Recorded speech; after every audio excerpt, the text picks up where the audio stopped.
dias. Dando continuidade às nossas conversas, hoje falaremos sobre a importância da hierarquia. Meu nome é Álvaro Negromonte, da Academia Mariana Lápis Angulares e da empresa Negromonte de Oliveira.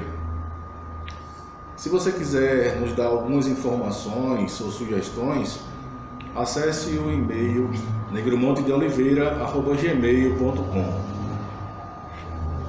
O exercício da autoridade.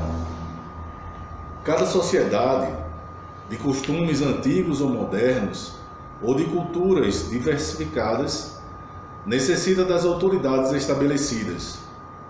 A sociedade humana não estará bem constituída, nem será fecunda, a não ser que lhe presida uma autoridade legítima, que salvaguarde as instituições e dedique o necessário trabalho e esforço ao bem comum.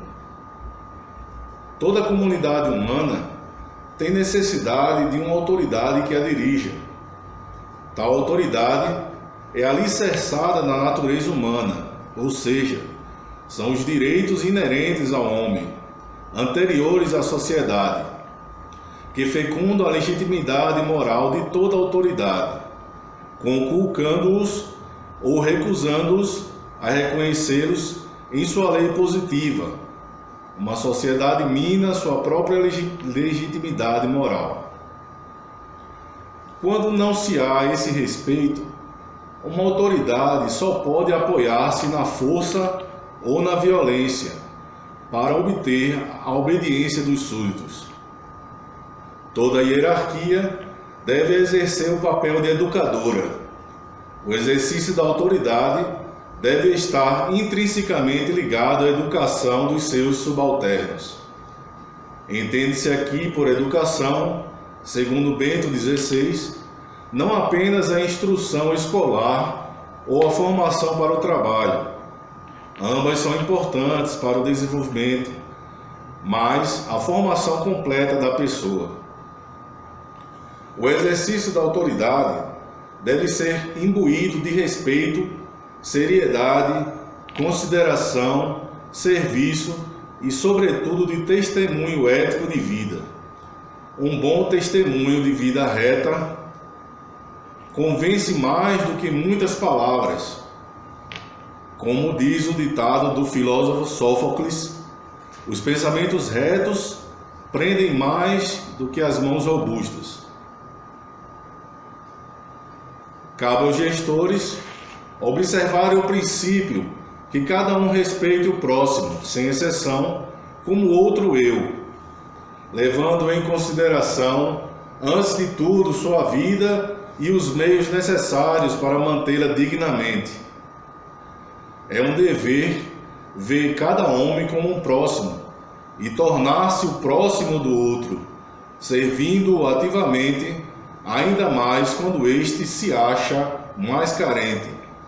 Pois todos os homens têm a mesma natureza e a mesma origem. Assim, a autoridade não deve comportar-se de maneira despótica, mas agir para o bem comum, como uma força moral fundada na liberdade e no senso de responsabilidade. Ela só será exercida com legitimidade se tiver como meta o bem comum do grupo em questão e se, para atingi-lo, empregar meios moralmente lícitos. Quando se há ordens injustas ou medidas contrárias à ordem moral, as disposições não poderão obrigar as consciências, ou seja, quando se há abuso de poder, a autoridade mesma se exclui. Relação entre gestores e colaboradores. A relação entre os engenheiros e os seus colaboradores deve ser imbuída de caridade e esta, por sua vez, deve ser alicerçada na verdade. Caridade e verdade estão ligadas entre si e se confundem. Uma não pode agir sem a outra. É uma grande responsabilidade administrar os mais diversos setores da engenharia, principalmente quando tal administração implica em gerir pessoas. Cada pessoa tem talentos, virtudes, alegrias, dores, dificuldades, frustrações, vontade de crescer, limitações, seja físicas ou intelectuais, e uma história de vida que deve ser levada em consideração por todo gestor prudente e virtuoso.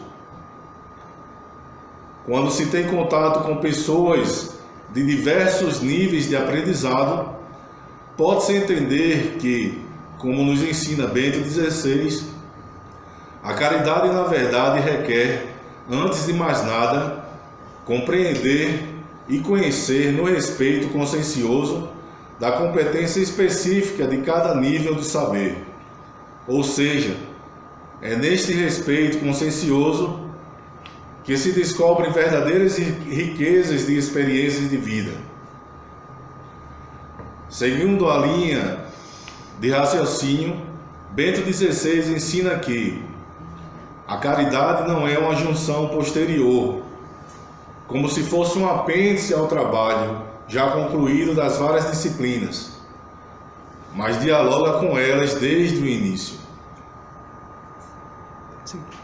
Quando se há diálogo, se há respeito, e onde se encontra o respeito, ali está a caridade na verdade. Os gestores, ou aqueles que exercem qualquer tipo de autoridade, são chamados a fortalecer os valores que atraem a confiança dos membros do grupo, ou seja, dos colaboradores, e os incitam a se colocar a serviço dos semelhantes. Essa participação começa exatamente pela educação e pela cultura. Muitos colaboradores não são vistos como um fim em si mesmo, mas como um mero objeto ou meio para o lucro. Nota-se em diversos setores que a dignidade da pessoa humana e o bem comum são deixados de lado em vista da ambição e da sede de ter, do poder e do prazer, proporcionados pelo lucro excessivo, fruto de uma ética ferida. Para Leão XIII e Rerum Novarum, é preciso que os empregadores devam precaver-se religiosamente de todo ato violento, toda fraude, toda manobra usurária que seja de natureza a atentar contra a economia do pobre, seu empregado, e isto mais ainda, porque este é menos apto para defender-se, e porque seus haveres, por serem de mínima importância, revestem um caráter mais sagrado. Continua Leão XIII. Não é justo nem humano exigir do homem tanto trabalho a ponto de fazer, pelo excesso de fadiga, embrutecer o espírito e enfraquecer o corpo. A atividade do homem, limitada com a sua natureza, tem limites que não se pode ultrapassar.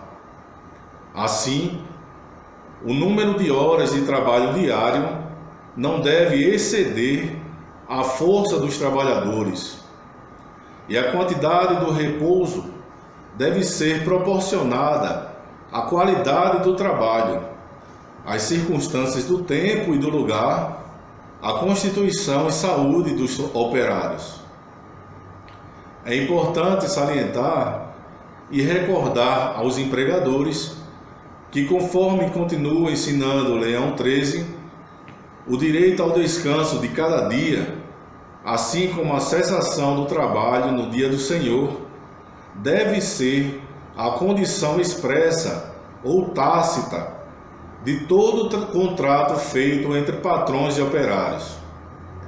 Descumprindo essa condição, o contrato deixa de ser justo, pois ninguém pode exigir ou prometer a violação dos direitos do homem para com Deus e para consigo mesmo. Os gestores e empregadores têm o dever de buscar sempre a justiça, pois esta é o bem maior que a sociedade procura, e a equidade é o cume da verdade. Essa justiça deve ser voltada sempre para o bem comum, que comporta 3 elementos essenciais: o respeito e a promoção dos direitos fundamentais da pessoa, a prosperidade ou desenvolvimento dos bens espirituais e temporais da sociedade, a paz e a segurança do grupo e de seus membros. Enfim, é necessário que os gestores e empregadores administrem de maneira solidária, de tal sorte que assegurem a ajuda mútua e a responsabilidade pela sorte dos outros, e que os bens de que a sociedade dispõe possam responder às necessidades de todos. A dignidade da pessoa humana implica a procura do bem comum. Muito obrigado a você que está acompanhando os nossos vídeos. Pedimos desculpas por alguma falha e nos veremos na próxima. Muito obrigado.